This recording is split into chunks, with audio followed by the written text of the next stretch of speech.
All right, thank you for tuning in. Welcome, welcome. Thank you for tuning in to Code Topics with the Professor.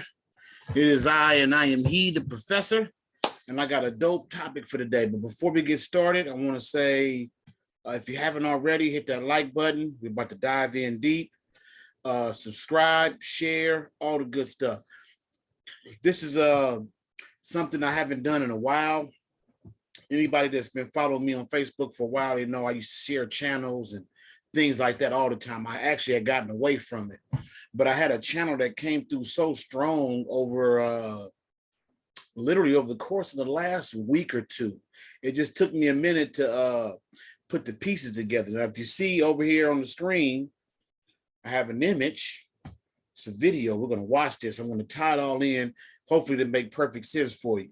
Again, this is a Code Topics with the Professor. And what we're going to be talking about today is the Met Gala and the great mother, Cybele or Cybele, Cybele.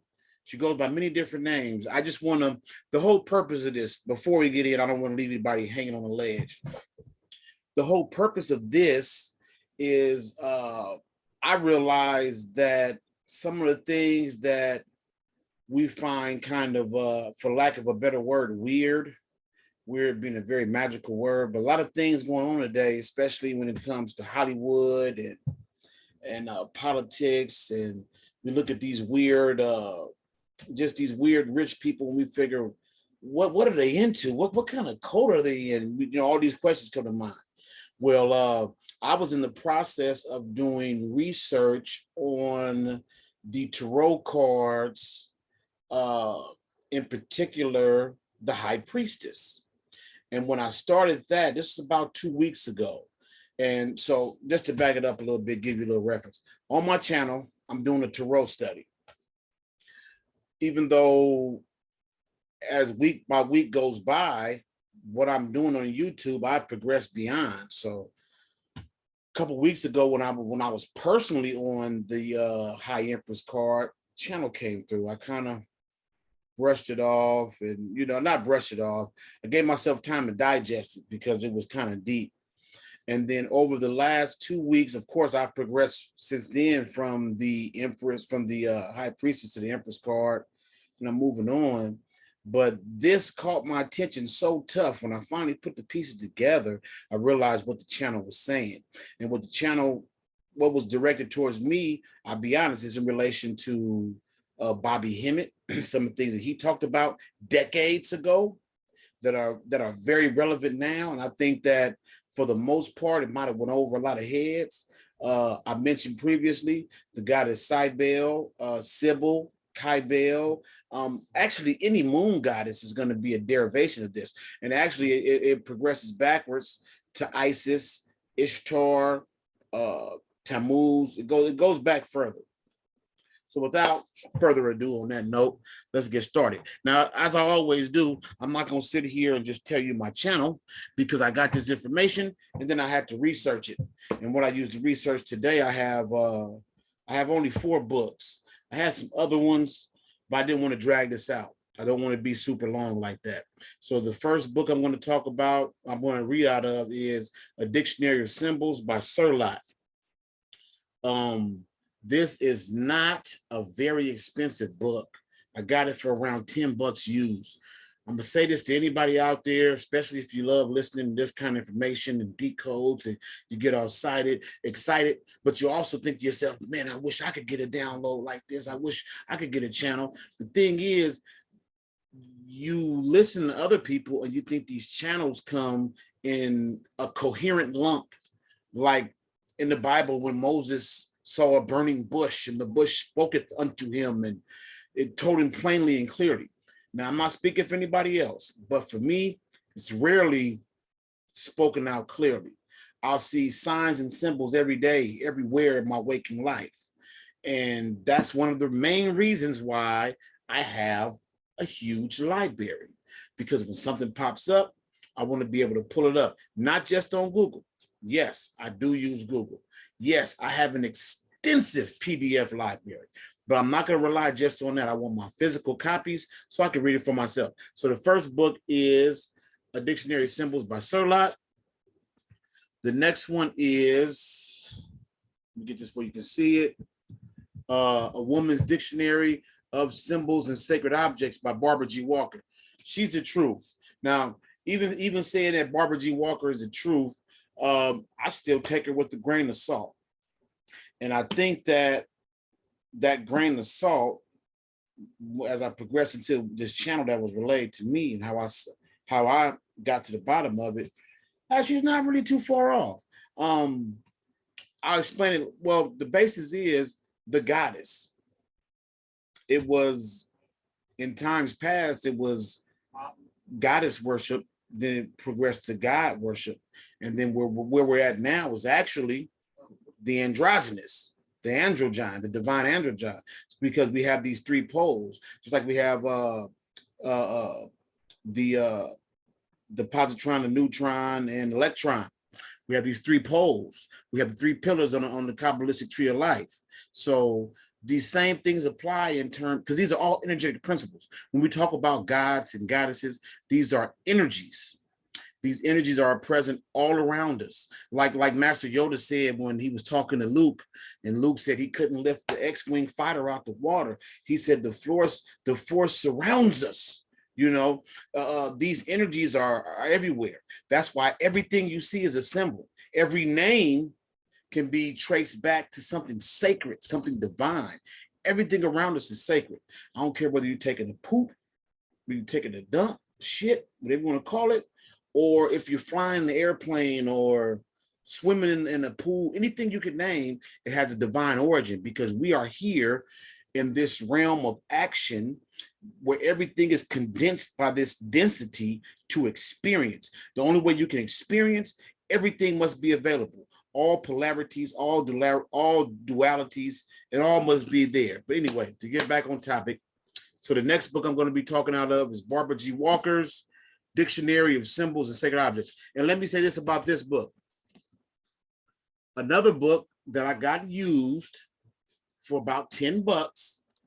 If you are serious about this research and you don't have this book, I reject your deposit. You are not serious. This book is too cheap. Now, if you don't have the book, if you can't afford it, let me take that back. I say it's too cheap.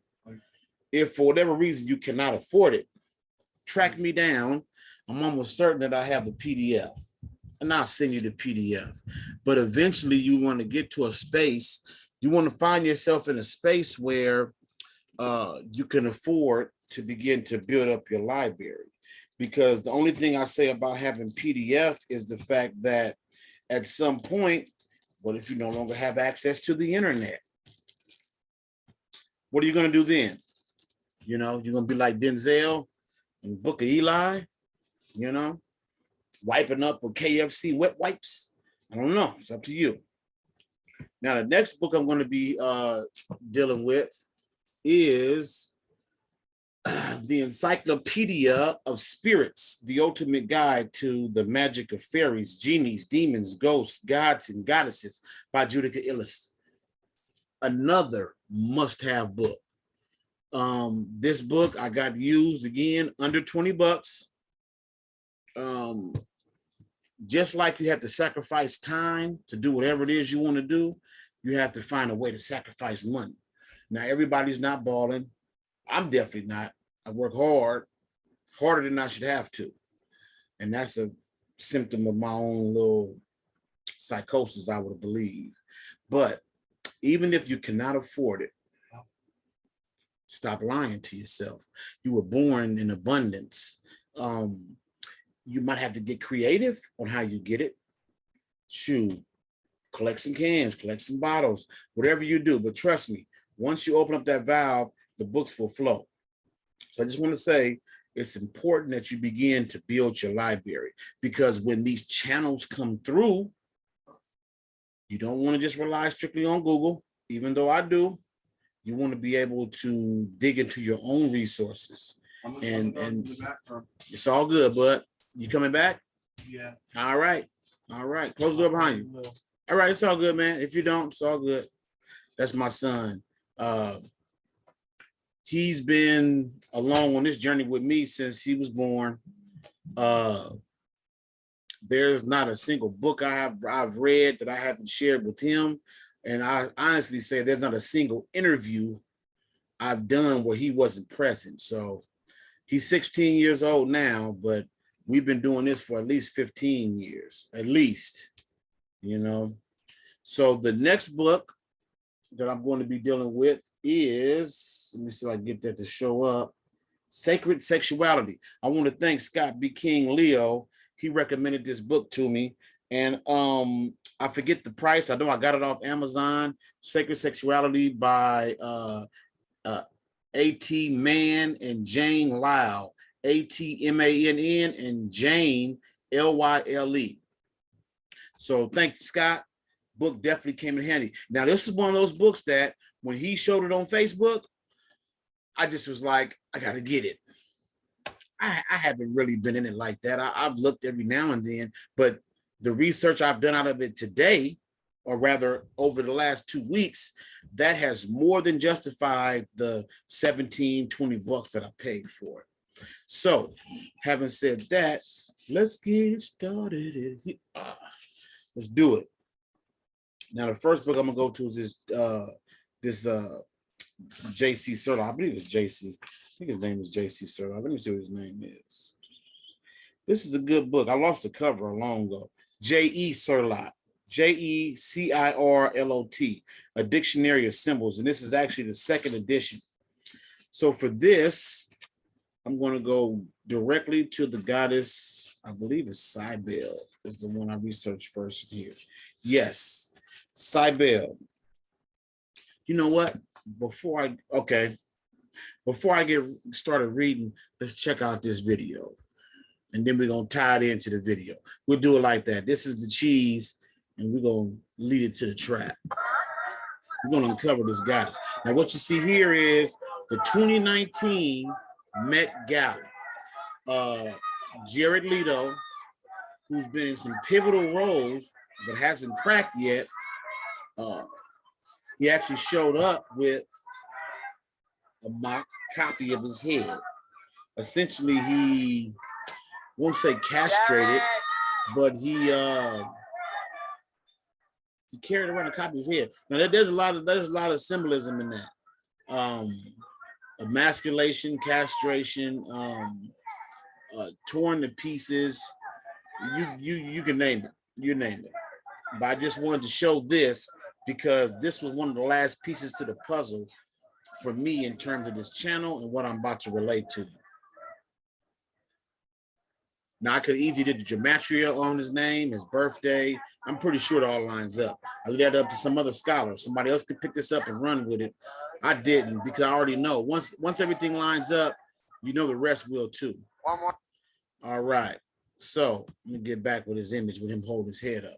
So how does this, the Met Gala, the red carpet, those roses in the background, how does all that tie in to the goddess Cybele? So let's see, let's go. So here I am in J.E. Cirlot's Dictionary of Symbols, Cybele, spelled C-Y-B-E-L-E. This goddess, the wife of Saturn. Let me stop right here before I go in. About a week ago, yeah, at least a week ago, could have been longer, some guy started harassing me on Instagram. He accused me of being a follower of Saturn, Baal, and a bunch of other stuff. And normally I don't engage people like that. Normally I just block you or ignore you. But man, I was like that meme. Today I got time, cuz. So I played and had fun. In the course of having fun, it was like I tapped into something. So when I did make the connection between the channels I was getting, the tarot card, and then Saturn and all of that, then it all makes sense. So sometimes I just want to say the reason why I stopped, sometimes your detractors are your helpers. The people you think are hurting you are helping you. This can be seen time and time again. I'll use a quick reference in terms of masonry, the three ruffians. The three ruffians, anybody that's aware of this analogy, you would think on the surface of that story that they were hurting the Grandmaster Hiram Abiff, but they weren't hurting, they were helping.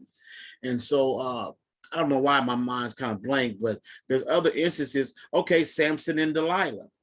We think of Samson and Delilah betrayed Samson, this and that. But however, Delilah put Samson in the position where, number one, he had to not rely on his strength. This is allegory, talking about the sun. Samson is representative of the sun. Only time the sun appears weak is closest to the equinox and Christmas time and things like that, when the sun is supposedly at its weakest. The same as with the Christ being risen, the Son of God, the actual Son. So Delilah, on the surface, you might say she was hurting Samson, but she was actually helping. So let me get back. The goddess, the wife of Saturn, is the personification of the energy animating the earth. The lions drawing her chariot represent the control energies necessary for evolution. The chariot in which she is riding is cubic in shape, the cube being a symbol of the earth. Her crown is shaped like a battlement wall, and this, like the cube, also conveys a sense of building. Associated on occasions with this allegory is a seven-pointed star, a symbol of cyclic progression.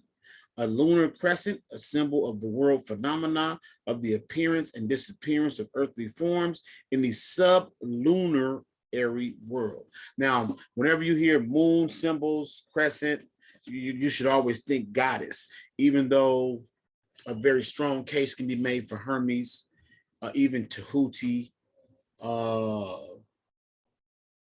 Who else? Khnum. There's other deities you can associate with the moon, right? But in this instance, what we're discussing is going to be the feminine aspect, the great mother, the Magna Mater. So let's go to the next book. Now I know that you still might be like, so what, you talking this hype? Cybele is believed to be very ancient. She is a direct correspondence to Isis. What you got to understand is that these goddesses and gods, they don't die, they multiply. These archetypes, they rarely disappear. They might get supplanted for a time, become a lesser.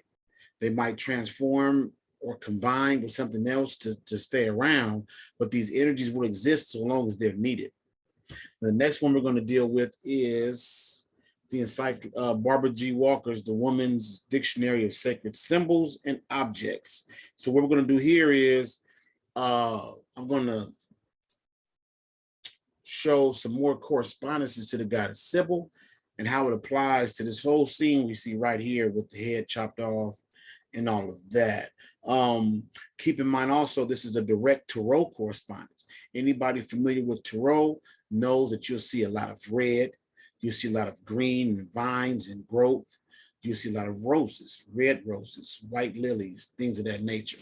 So I just want to show you that I always like to show how you can come to your own conclusions, do your own research. Now, one of the things we read about know what? Let me go back. Before I do that, let me go into J.E.'s book, because Cybele is also a correspondence to Cybele, Sybel, Sibyls, different names and meanings. Cybele is actually more ancient than SY. When it's spelled SY, is more ancient than the CYBLE. And there's also the KYBLE, Kubaba, Kubaba.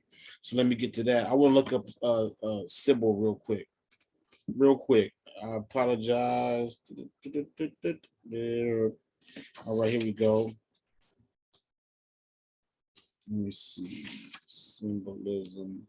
Okay, Cybele. See, it's not a lot on her. Sybil, a figure of antiquity which reappears in medieval literature and iconography, symbolizing the intuiting of higher truths and prophetic powers. Just keep it in mind, because what we're going to discover is that Cybele, Cybele, all these different correspondences and aspects, they all correlate, like I said, to Ishtar, Isis. They also correlate to Juno, Hera. And if Hera is involved, then you can throw Rhea in, and all the moon goddesses, Diana, Artemis. I know I'm missing a few, but any moon goddess, you can tie her in as well. So let's get started. The first correspondence I'm going to relay from Barbara G. Walker's book will be, now, if you remember, it says that one of the aspects of Cybele is her crown. Her crown indicates like a wall battlement, because she can be invoked or evoked for protection. But she's also like a builder deity. That's why she sits on either a cubic stone in the high priestess card, or why her chariot is drawn, her chariot being drawn by lions is also cubic. The cube is representative of stone, of your mind, of earth, of the masculine, because the circle is feminine, square is masculine. The stone also has 6 sides, which you can break it down. It will unfold into the cross. It will also unfold unto the 6-pointed star, the Merkaba, Star of David, things like that. But now we're going to read about the mural crown. This is the crown that Cybele wears. The ancients placed mural crowns on the heads of goddesses like Rhea and Cybele. When they were viewed as special protectresses of the city walls, murae, cities were always regarded as feminine, which is why they are still called she. Cities and nation states, always called she. I think Germany might be one of the few exceptions that called their land the fatherland, right? Might be part of the reason why Germany got stomped on too. And womb symbolic for their inhabitants. A city was often described as a woman who shelters her inhabitants as if they were her children. Even in the patriarchal Bible, cities retain their female characters. The name of a city is often identical with the name of a tribal goddess. A terracotta medallion from Vienna in France shows the goddess of fate as Tutela, patron deity of the city. She is enthroned in a garland of laurel and wears a mural crown. Let me show you a picture of this mural crown. Hopefully my light's not too bright. You see that? That crenellation? Looks like an extended letter E. That's the mural crown. It says, because the mural crown represented city walls, the commander of a besieging army sometimes awarded a symbolic mural crown to the first soldier to scale the wall of a beleaguered city. Similarly, conquering kings or generals might assume the mural crown of victory over a city. I want to say something that is kind of off track. I don't want nobody to think that I got like a macabre sense of humor, but it's really not macabre. When I used to watch movies where soldiers were invading walls, walled places, I realized, and this is going to sound weird, I've never even expressed this to anybody outside of this very moment. It always invoked for me the image of, come on, bud, if you're going to come in, it's all good, but you can't do that, though, okay? No, you can laugh, but you just can't linger in the door. I don't want your sisters coming and going, and I got all this going on while I'm doing my YouTube. Oh, yeah. Yeah. It's all good. Yeah, what I was going to say was, I always thought it was indicative, some of them, not all, when they charge those walls and people die at the city walls, they just said that the walls were representative of like a vagina. And so I always said, some of these are like venereal diseases. I know that sounds weird, but that's what I thought. Okay. So the next topic that's related to Cybele, Cybele, Kubaba, Diana, Artemis, all these different aspects of the goddess is the torch. The torch was used in Mithraic shrines to represent the rising and setting sun in the hands of the heavenly twins. One twin held the torch upward. Heavenly twins always remind me of Gemini. The other held it downward. Consequently, who's a Gemini in this room, bud? Me. You're a Gemini, yeah.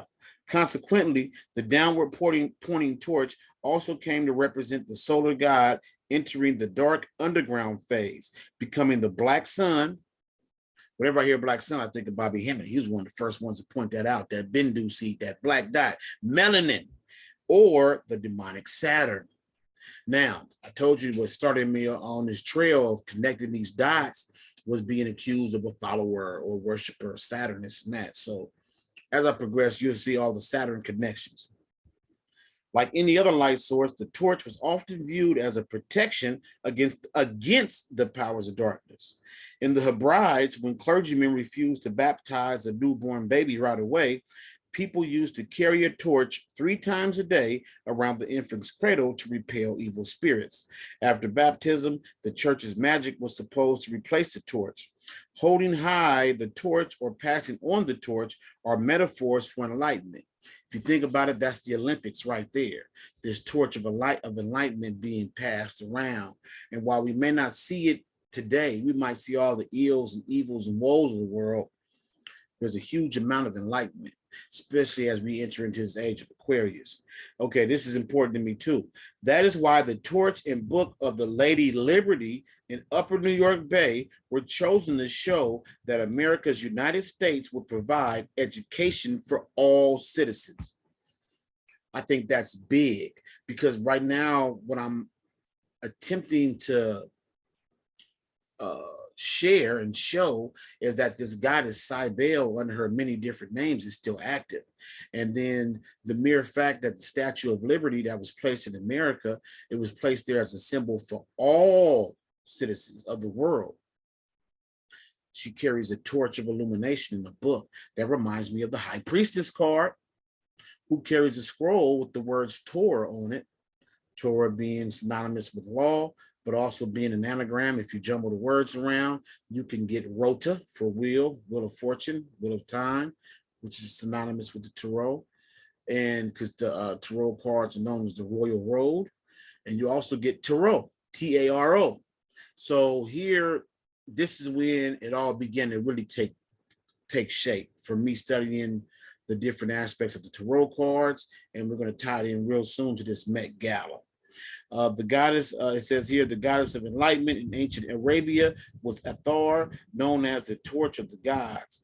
Greeks identified her with Artemis, another lunar goddess, Athene, Aphrodite, and Cybele. Syrians identified her with Astarte and Anat.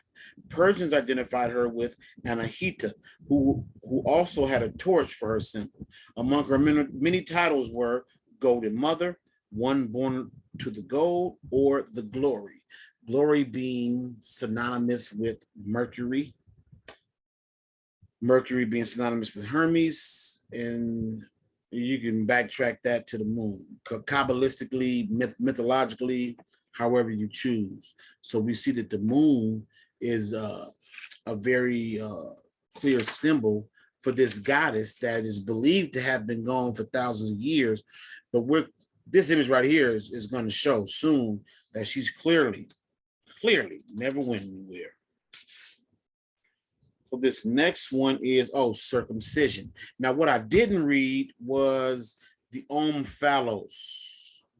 Where's the omphalos? Now, the omphalos, anybody not familiar with that? It is a sacred object, looks like a bullet, like a stubby nub, like the end of your pinky finger. But the omphalos actually can possibly trace its origins back to circumcision, the female clitoris, etc., etc. Oh, I gotta answer this call. That's Mom. Hold on one moment, you guys. We're gonna pause this for a moment. Apologies for that.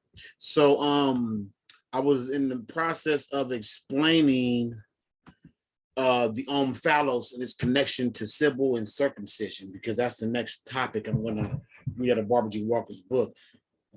The omphalos is a strong case can be made that it is not so much a phallic symbol, even though it has omphalos, O-M-P-H-A-L-L-O-S. It is actually a clitoris.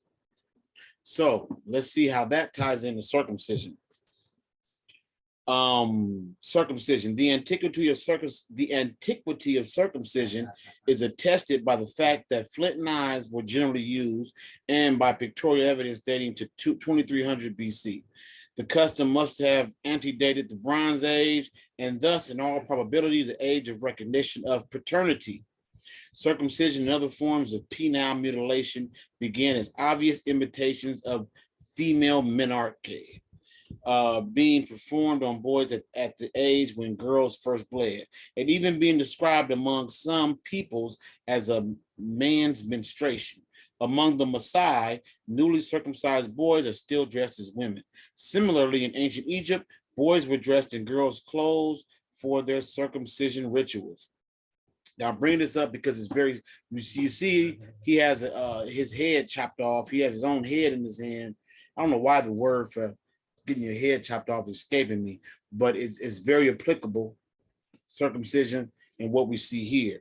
Circumcision probably began as a less drastic reminder of earlier castrations, which used to be considered essential for men to assume religious authority among the priestesses of the goddess. And so I'm gonna bring it up again real quick. The farther back you go, you will see that it was goddess. And then we progressed over to God. And I want to say it's like 2,000-year cycles. And it's an endless loop. And that's what makes me think of Bobby Hemmitt, because anybody that knows is aware that Bobby Hemmitt spoke on the divine feminine, about women. And what makes me think that Bobby was ahead of his time is that here we are entering the age of Aquarius. And we find for a lot of people, it's just mind blowing that we have all these signs and symbols that are pointing to androgyny, homosexuality, lesbianism, things that a lot of people who have biblical mindsets, they say evil, this and that. But this is an eternal loop.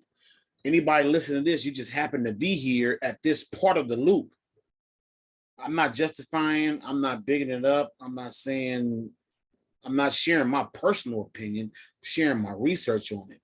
And so we think of the age of Aquarius, the water bearer. What is water synonymous with?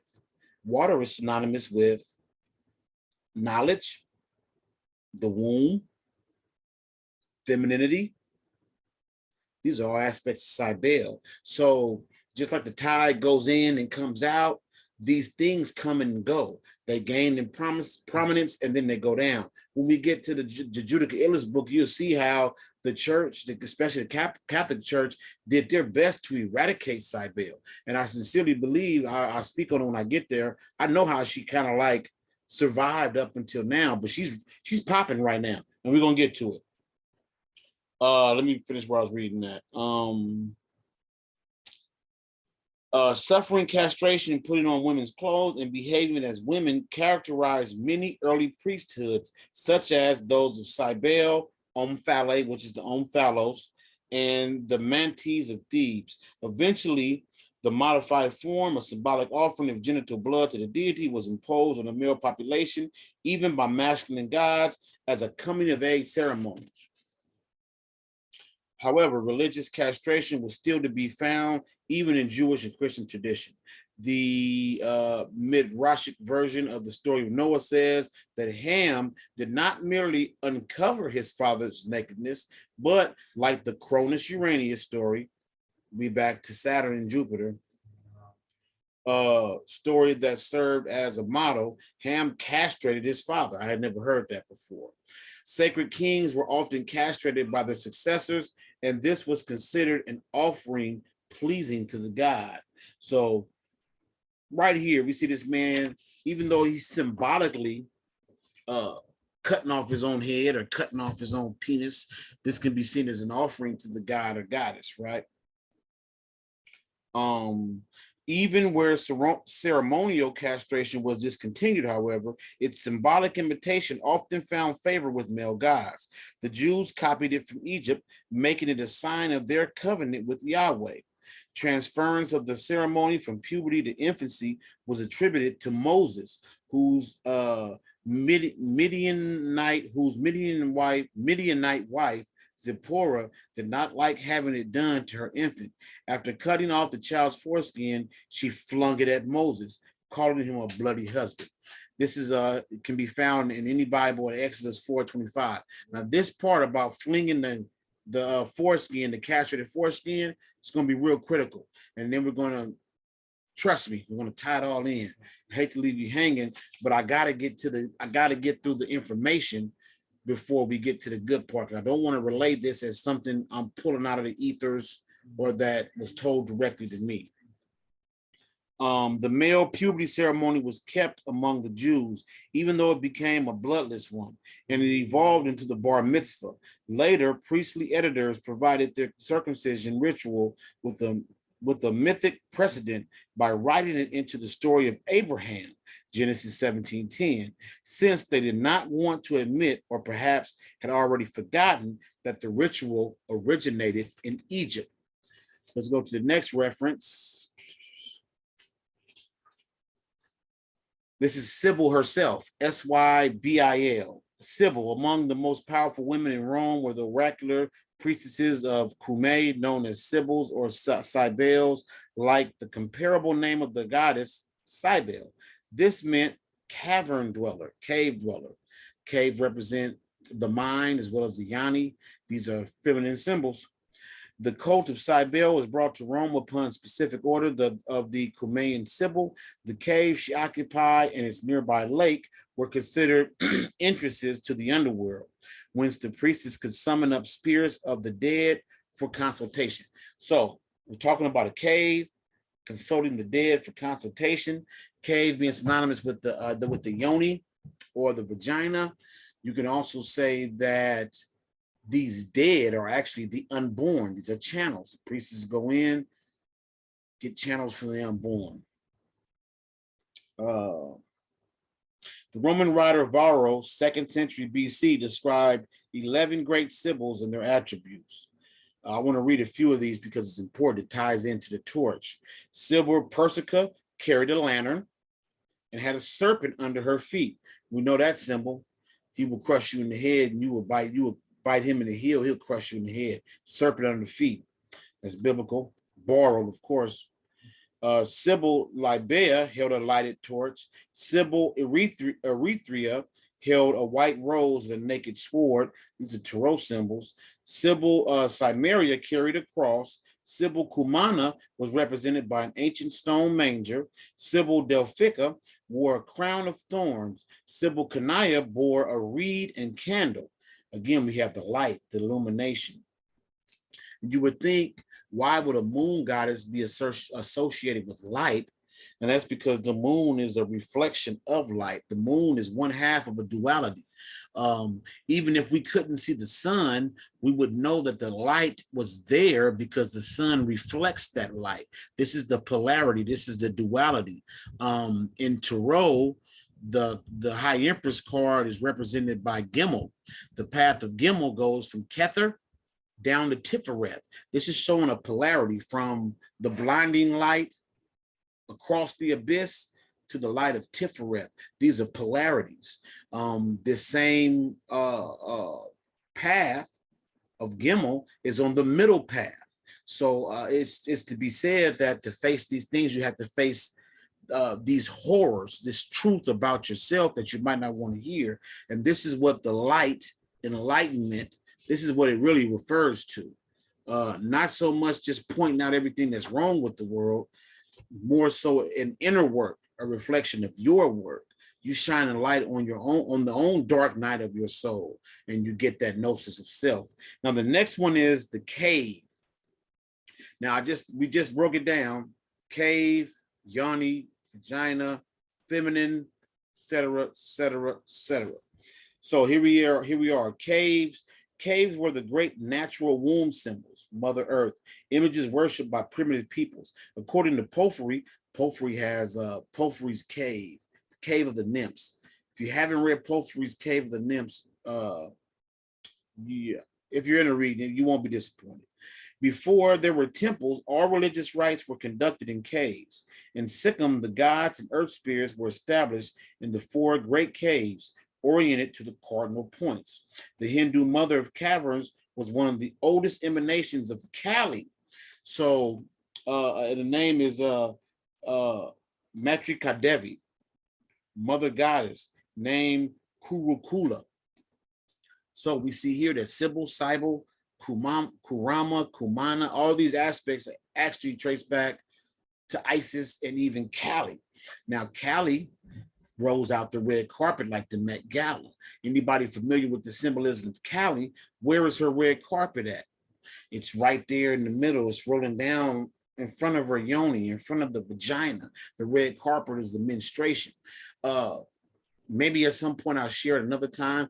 Years ago, I received an incredible channel about the color red and its relation to male priesthoods and magicians. I won't share it now. However, I'm just saying that the red carpet, the menstruation, the moon cycle, all these things play a factor in what's going on right now. And what I mean by that is we look at Hollywood. That's the name everybody likes to call Hollywood. And we say these people are practicing these weird traditions and rituals, but they might be weird to you if you lack a perspective, a historical perspective, but ain't nothing new under the sun.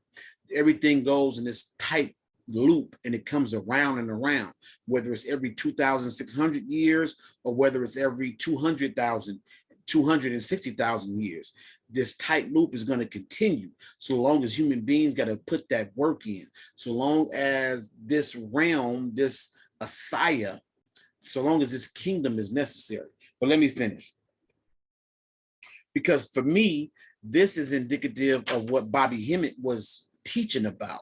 Bobby Hemmett talked about that great mother, about the divine feminine, about loving your woman. And that's because Cybele, Sybil, all these different aspects, she never went nowhere. I personally believe that the porn industry kept Sybils, this aspect of the feminine deity alive, because this aspect of the feminine deity, she was not submissive. We'll find out later. She demanded castration of some of her male followers, not all. Those who got caught up in the frenzy castrated themselves. Geraldito did symbolically. And so this hasn't went anywhere. It's been around since the beginning of time. It might evolve somewhat. It might change a little bit, but shows like American Gods, that's what lets you know how these deities transform and evolve to keep up with the times and the species. So I just want to point out again, Bobby Hemmett was decades above his time. Wasn't just raw for the 90s. He wasn't just raw for the early 2000s. Definitely not raw for this 2022. I sincerely believe that what he dropped is probably not going to be relevant for another 100 years. Like Sybil, the great goddess called La Dama, the lady, she was worshipped by Basque witches in a cave of the Amboto Mountains, a cave sacred to the triple goddess. The same triple goddess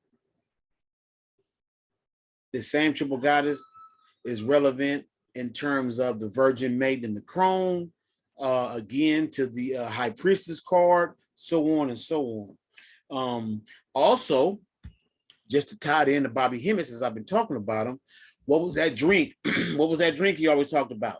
The Three Sisters. The Three Sisters are the three fates from Shakespeare. The Three Sisters are the three here is called the Triple Goddess, the three fairy goddesses, the three terrors.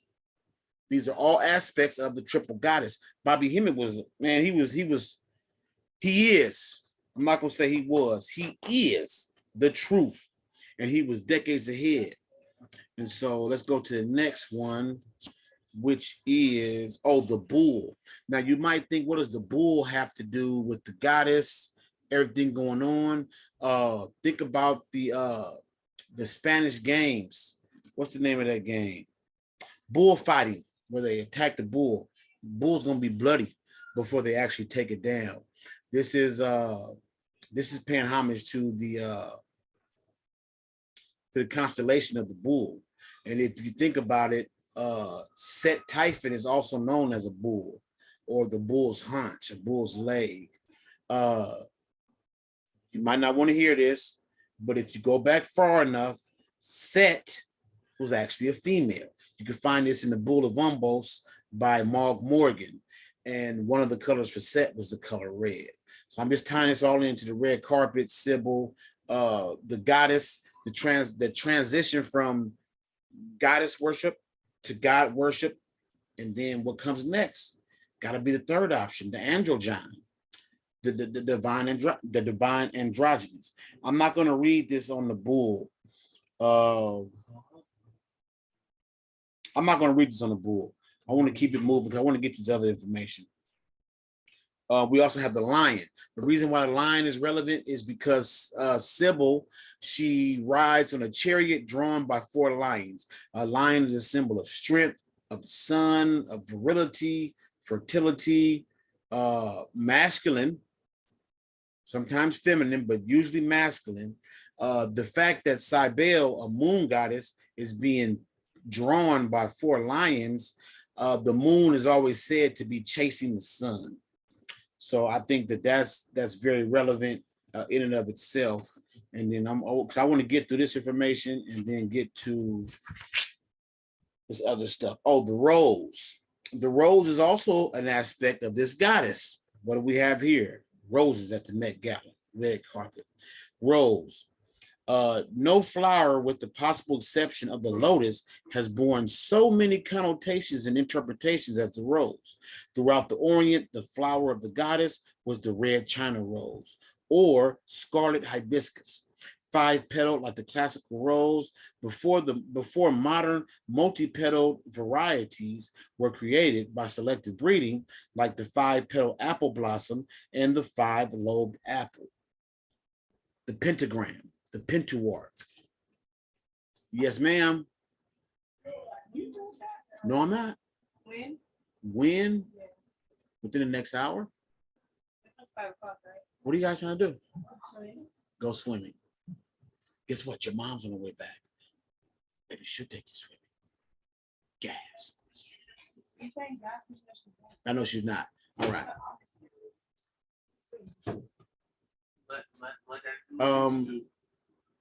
I beseech thee, close the door. All right, we'll see. Throughout the Orient, thank you, buddy. Thank you for having my back. Okay, it's just me and you in here. I got all these females in here that gang up on us. You know what I'm saying? Thank you, bud. They're just asking me about the same stuff. I know, and I know you want to go swimming too, right? You want to go too? It's possible. Let me wrap this up and we're gonna see what we can do, okay? Okay, let's get back to it. Throughout the Orient, the flower of the goddess was the red China rose or scarlet hibiscus, 5-petaled like the classical rose. Before modern multi-petal varieties were created by selective breeding, like the 5-petaled apple blossom and the 5-lobed apple. Excuse me. The rose formed a natural pentacle. Like the apple, its pentacle, the rose was sacred to the goddess everywhere. Romans knew it as the flower of Venus. Venus is a correspondence to Juno, Hera, Aphrodite, on and on. Worn as a badge of office by her prostitute priestesses. When the great mother of the gods, Cybele, passed in solemn procession through Roman streets, her image was showered with the snow of roses. Gnostic scriptures said that the first rose sprouted from the menarchal is as opposed to patriarchal. Men for menses or menstruation, menarchal, patriarchal. Menarchal blood of Psyche, the virgin soul, when she became enamored of Eros, symbol of sexuality. Okay, I believe I have one more reference in this book, and then we're gonna get down to the good part. Because what I want to tie in is this is the 2019 Met Gala. I don't know who's ever did this research and broke down the meaning of the word gala, but we're about to do that work. So the last representation for the goddess Cybele is the lapis niger, black stone, enshrined in the ancient Roman Forum, was said to be engraved with the law of the goddess, because Cybele and Cybele, they are synonymous with a black stone, a meteorite that fell from the heavens, and it's also linked to the Black Madonna in Russia, Ethiopia, and places like that. A similar black stone was worshipped by the Amazons on their sacred owl of the Miscria, and another, or perhaps the same one, embodied the goddess Cybele when she was brought to Rome in 204 by the order of the Cumaean Cybele. The aniconic black stone represented an early Anatolian form of Cybele, whose variant names were Kubaba, Kuba, or Kub. Remember, she sits on a cube. She was listed as one of the ancestral queens of Sumeria, where she reigned for 100 years and founded the dynasty of Kish. This same black stone goddess was connected with the version of the sacred black stone that is still extant today, the Kaaba cube at Mecca, the central shrine of patriarchal Islam. Before the time of Muhammad, the shrine was devoted to the old woman, a triple goddess under three names. We just talked about that. Manat, Al-Uzza, and Al-Lat. Allah, the feminine form of Allah. Her priests seem to have taken over the shrine from an early order of priestesses, and they officially entitled themselves sons of the old woman. Cybele, Kubaba, Kub, Kaaba also had a place in the Temple of Jerusalem. Her priests were the same as in Rome, men who had castrated themselves and assumed the woman's clothing. The Bible rather inaccurately describes them as sodomites. Sodom and Gomorrah. So this inaccurate description and the demonizing and making them evil, these were followers of Cybele. But you can find these references at 1 Kings 15:12, 2 Kings 23:7. But the term originally meant feminized ones.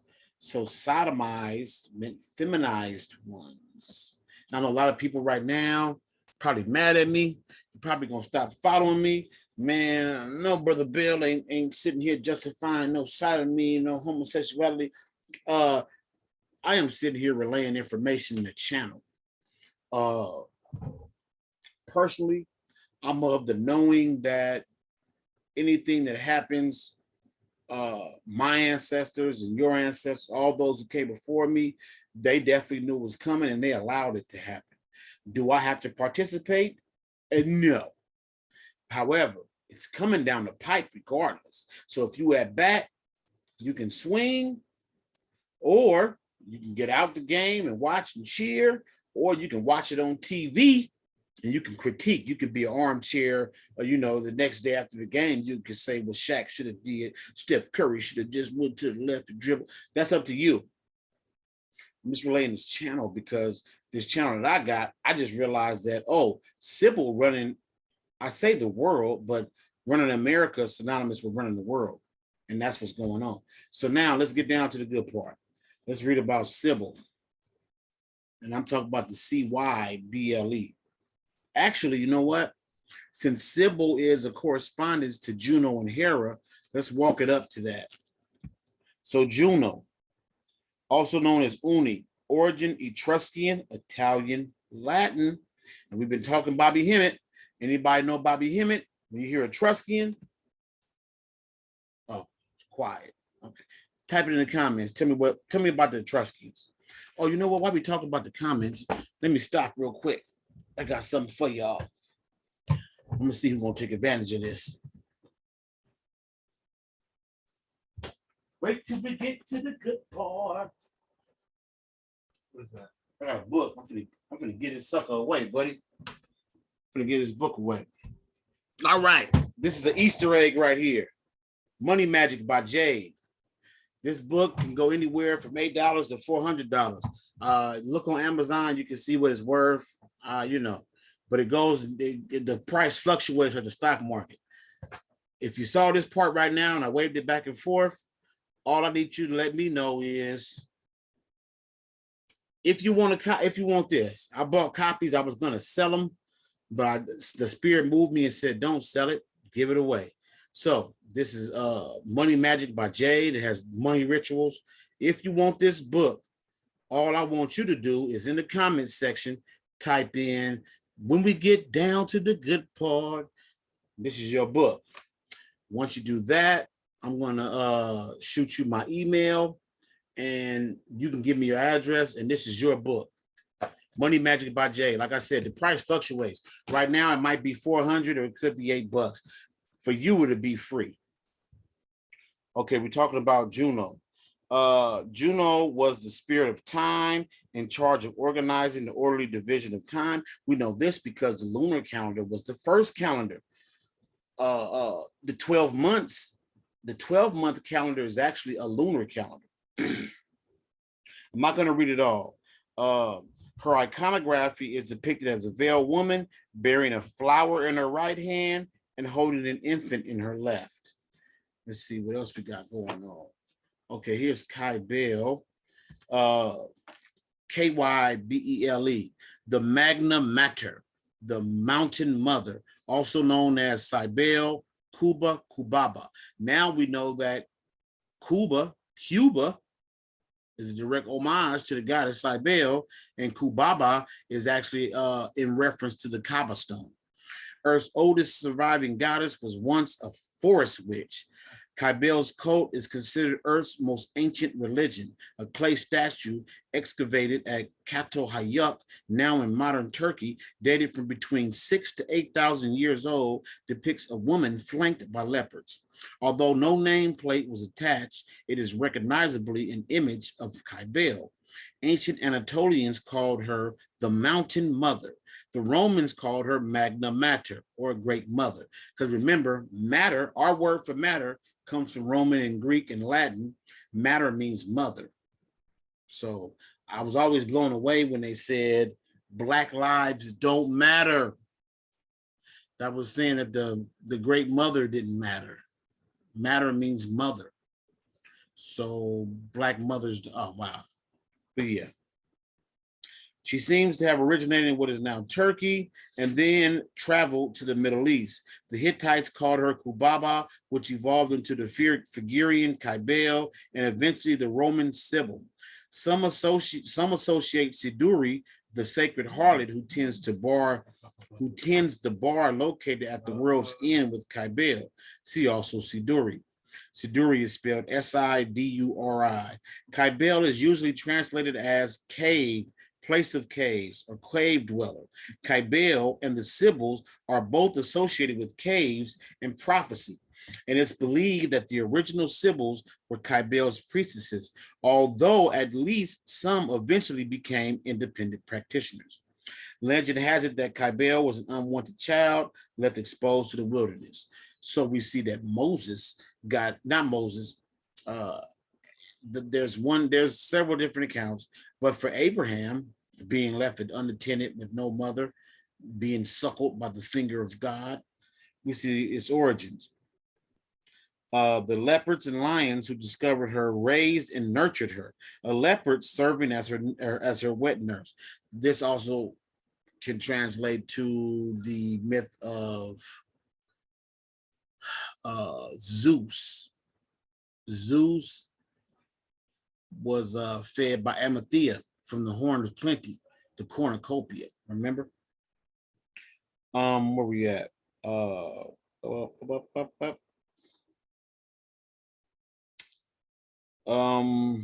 we go. Living alone with animals in the woods, Cubaba became a witch so powerful she evolved into an immortal goddess. In her oldest manifestations, Cybele is a deity of healing, witchcraft, fertility, women, and children. Sounds a lot like Bess. Bess serves that same function. I want to say, there's another goddess, Egyptian goddess, but Bess is the masculine correspondence to this energy.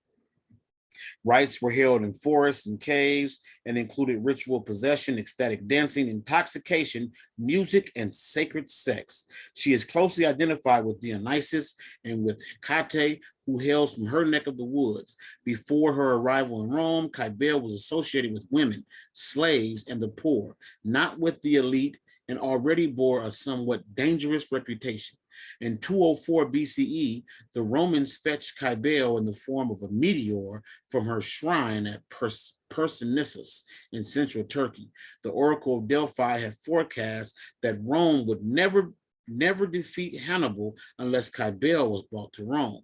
The Romans traced their descent from refugees from Troy and Anatolia, now modern Turkey, and so basically the oracle was instructing them to go fetch mom to get them out of trouble. You know she was a black mom.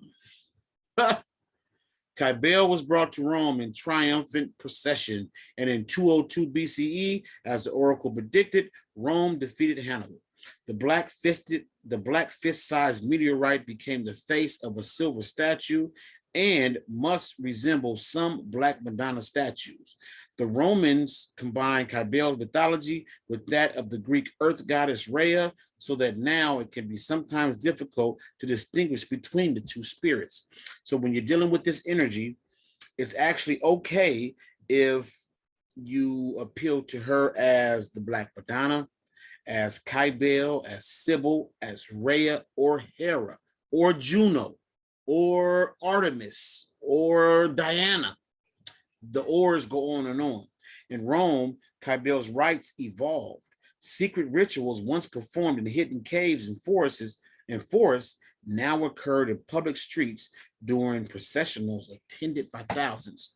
Now, this is where we get down to the good part. This is what's going on today.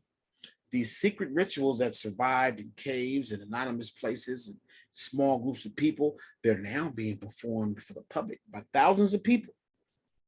By Roman law, women could not be chief officiators of official state cults, and so men assumed positions of authority in Cybele's Roman cult.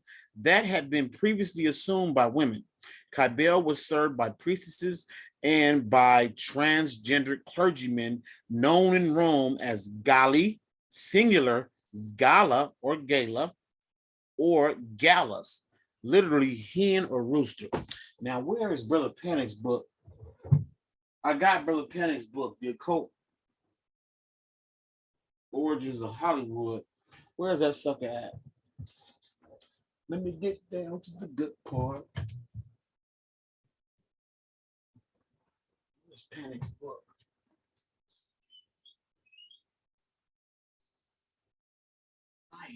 White man. I should have had it. I should have had Panic's book down here. I don't know why I didn't. You should have had it. Yeah, man, I should have had it ready, boy. Where was it? Where was it? It's up here somewhere. I haven't seen it in a while. I hope I didn't let nobody read it. I got a bad habit of doing that, bud. Of letting people read my books and then never getting them back.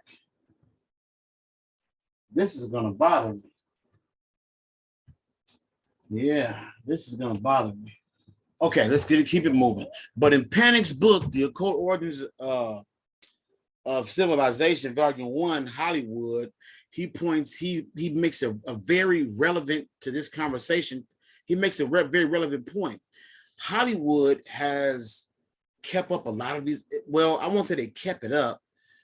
The people that practice these ancient rituals in private, they progressed over and they became the initiators of what we now know as Hollywood. So a lot of the stuff we see, as weird as it seems, is actually ancient.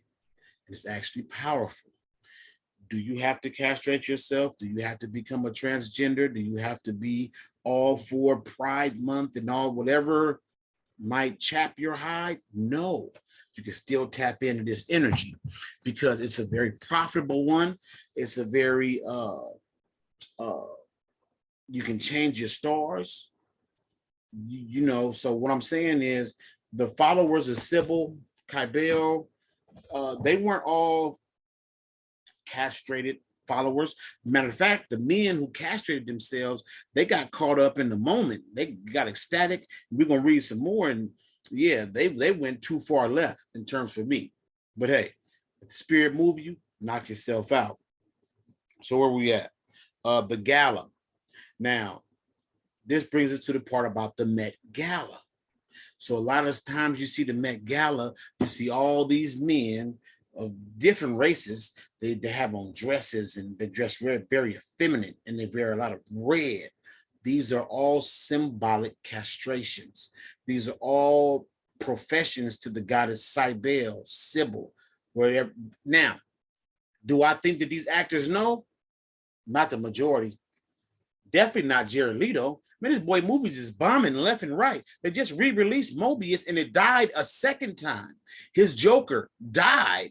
No, but he's doing his best. He's making his offerings. He might be a low-level priest. Is he in the know? I doubt it. Most of these guys have a stylist that dress them up. And so these stylists probably with the shit, but not him. But still, knowingly or unknowingly, he's participating. Another part I want to break down is, man, you can no more stop the tide from rolling in than you can stop this from happening. These cycles are mandated for human consciousness, ascension, elevation. Like 200 years from now, they're going to look back at right now and wonder what was all the fuss. That's how it always goes. Or they look back and say they were weird, the same way we look back 200 years ago and we see children with faces like they were 70 years old and had jobs and working in coal mines, and we saw all this weird stuff going on, and we say, why were they living like that? It'd be the same thing about our time. Do you have to rock with what I'm saying? Absolutely not. I'm just providing you with the information. So it was literally hen or rooster. Gallus, Gali, they were of a rooster. Roosters embodied the color red. To join the galley, self-castration was required. The galley dressed and lived as a woman. Cybele's clergy were also skilled medical practitioners. Through surgery, replica vaginas, caves were crafted through which galley could engage in sacred sexual rituals. Cybele's festivals became notorious when men would be seized by the spirit and feel compelled to castrate themselves on the spot using pot shards, terracotta. That's terracotta is pottery made from dirt, clay from the earth, so that Cybele would, who may be understood as earth personified, is the knife herself. So the people who participated in this, they became ecstatic. They got caught up in the energy and they castrated themselves. You don't have to. I'm gonna read on and you'll see that there were others who participated, benefited from the gnosis, and they did castrate themselves. The detached organ was flung aside. I want to stop there again.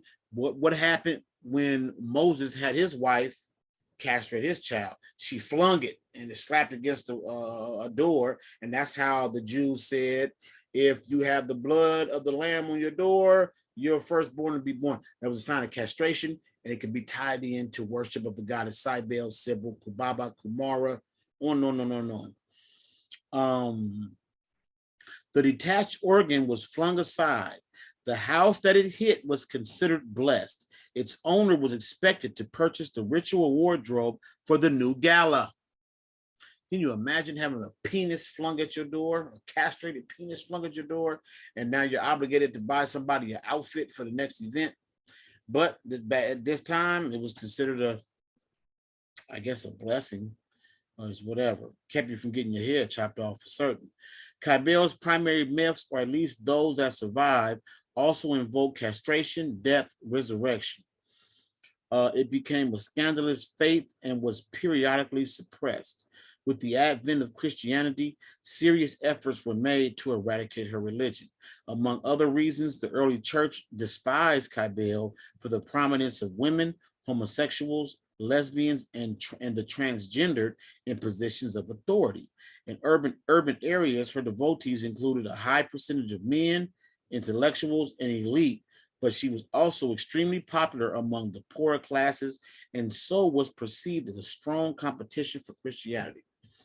So what this says is, you don't have to go to the extreme. If you want to tap into this energy, you don't have to go to the extreme, but you can tap in and you can benefit.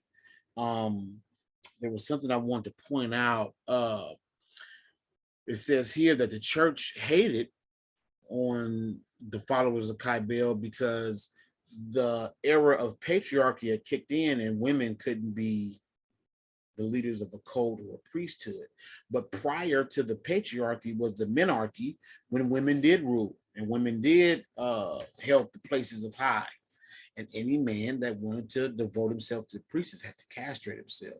So I sincerely believe that a lot of these actors, like Panic pointed out in his book, some of these actors, they don't know what they're doing, but they're symbolically undergoing the ritual to participate, whether it's being shot in the ass, stabbed in the thigh.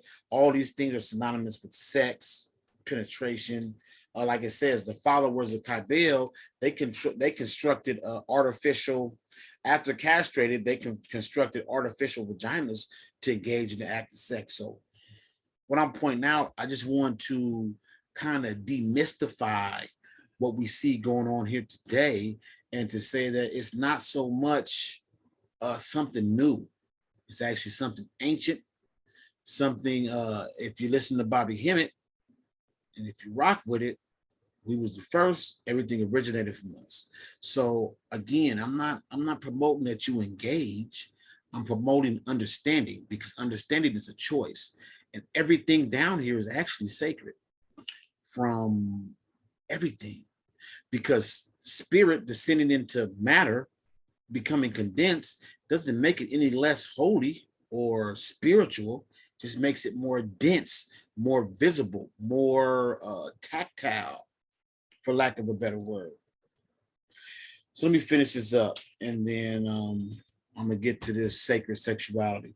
Her religion was brutally suppressed in 397 CE. Saint John Chrysostom, circa 347, September 14, 407, led what would today be described as a death squad through Phrygia, located in the mountains of what is now Western Turkey, targeting devotees of Cybele. Emperor Justinian, circa 483 to 565, despised Cybele and ordered her remaining temples torn down and her priestesses and Galli murdered.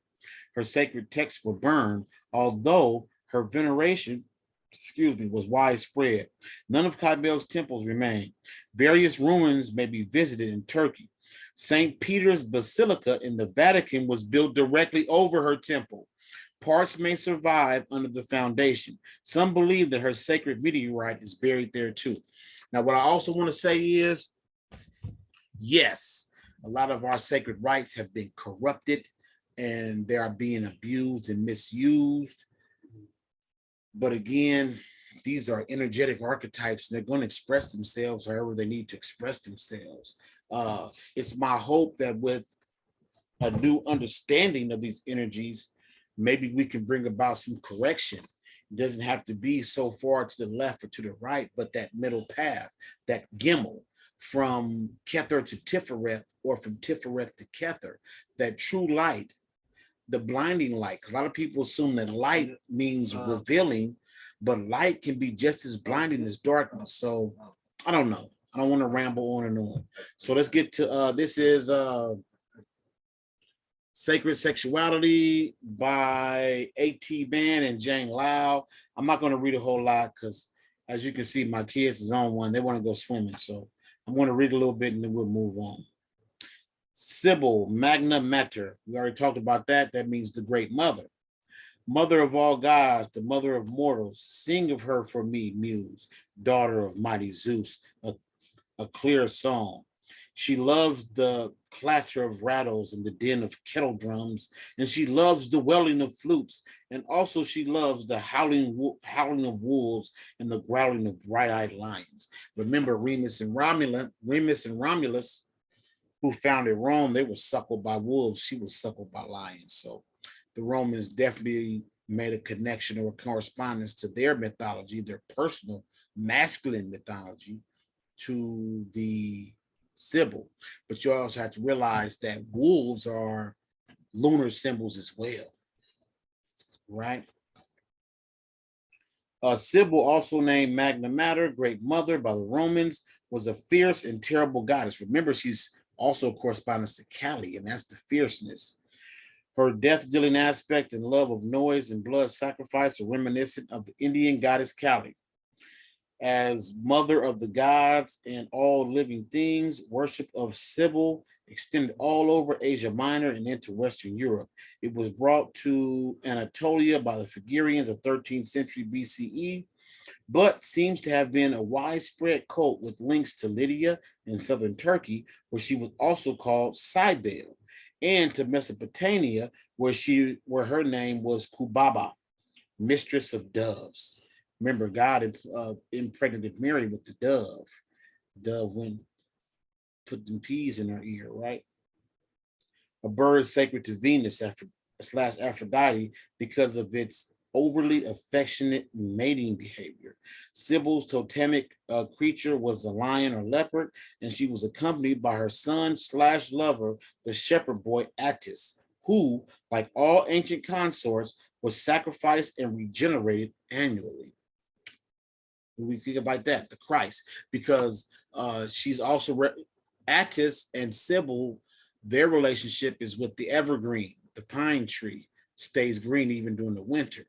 And so this sign of eternal regeneration is where the Christ story has its roots, some of its roots. And it's said that Cybele, after the death of Attis and he became a pine tree or evergreen, she would menstruate at the base of the tree. I think it was daily, not even every 30 days, it was daily. So just to see the connection.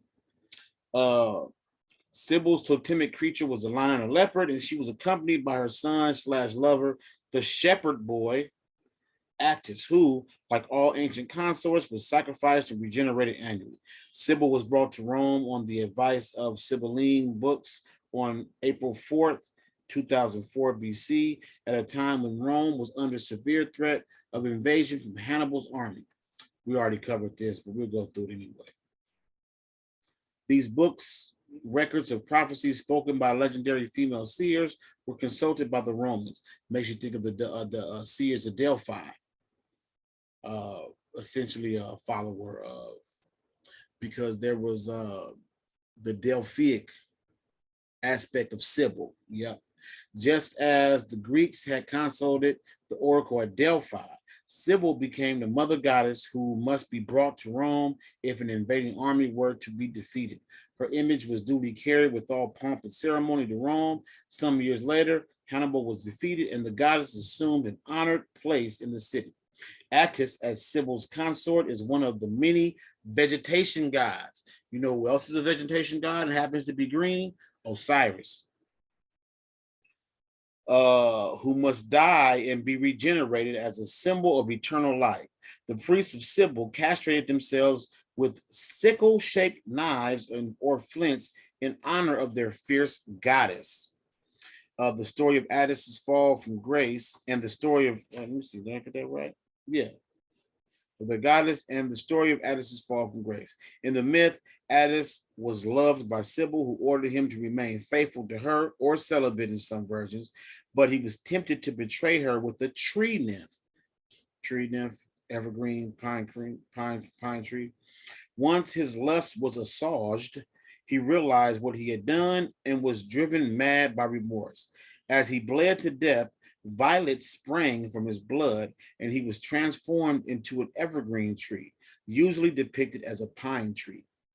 This tree, decorated with violets, was a central motif in the mysteries of Cybele, while the phallic pine cone became a symbol of Attis. Pine cone also being synonymous with the pineal gland. Echoing the pine cone on the thyrsus of Dionysus, no Roman was allowed to become a priest of Cybele. And let me read this real quick. This is some kind of quote. He mangled too his body with the sharp stone. Oh, this is about Attis when he castrated himself in devotion to Cybele, and trailed his long hair in the filthy dust. And his cry was, "I have deserved it with my blood. I pay the penalty that is my due. Ah, perish the parts that were my ruin." Talking about his penis, right? He retrenched the burden of his groin. Retrenched. It's a good way to put it. And of a sudden was bereft of every sign of manhood. No way, Cybele. I fucks with you, but not like that. His madness set an example, and still his unmanly ministers cut their vile members while they tossed their hair. So let me say this. I've said it before over and over. You can tap into this energy. To be honest, the very act of memory and imagination is feminine. So, take it how you want it. I just want to say, hopefully you saw the relevance in this. Hopefully you found a way to tap in. My goal is to present information, and from there you can do the work. How or why I got this channel, I have no idea. It came from many different ways. Definitely it came from my studies and research into the tarot. And so I forget where I read it. I believe it was in Robert Wang's Kabbalistic Tarot that Cybele was a correspondence to a goddess named Pornuba, Pornuba. Pornuba. To me, it just sounded like Pornhub, and I kind of joked with that with myself. And then that's when the dreams and the channels kicked in. And it's been going on for a couple of weeks. So I just want to say again, thank you for tuning in. Let's run this beautiful Lido footage one more time. And again, I'm gonna promote understanding before I promote fear. I look at this guy, and if he did sell his soul, which is impossible because your soul doesn't belong to you, you belong to it. But if he did somehow engage in some deal that causes him to produce 2 flop-ass movies and to become a meme, then don't run his way. Don't do anything he did. I personally say that these are just cycles. We're talking about the red carpet that's indicative of menstrual cycles. These are cycles. They come and they go. They transform, whether they be light, spotted or heavy. These cycles come and they go, and it's like an eternal loop. So a lot of these actors and actresses, they One more extra, hit the they subscribe find button, hit the bell. themselves victims of this eternal loop. Our goal is to be a victim to none.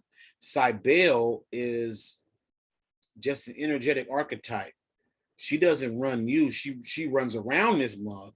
She don't run it though. You do with your mind, with your pineal gland. So all I'm gonna say is, hey, thanks again for tuning in.